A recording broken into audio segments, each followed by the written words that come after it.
J'ai envie de dire Cobert. J'ai envie de dire Cobert, mais ça peut paraître...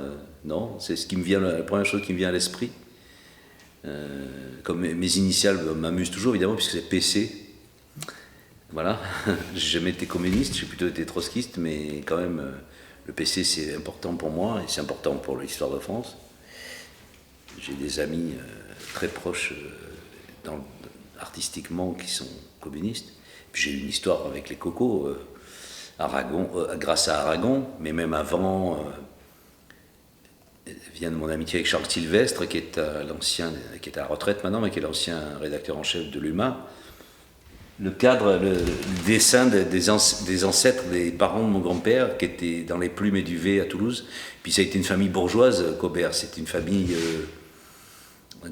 qui avait des usines à Marseille d'huile d'arachide et de savon, qui était une des grandes industries marseillaises. Donc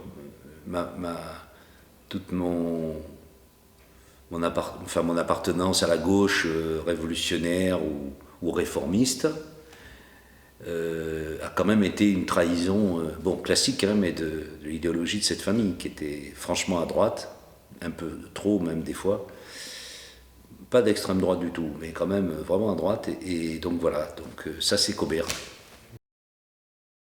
Ah, je suis dans un dictionnaire, je ne sais plus lequel. Angeline, je sais pas, j'aimerais bien qu'on dise acteur, auteur, parce que voilà, éventuellement metteur en scène, mais enfin ça c'est moins intéressant, moins important, mais acteur, auteur de comédie inénarrable et de sa propre vie, ça m'irait très bien. Il y a les titres de mes pièces.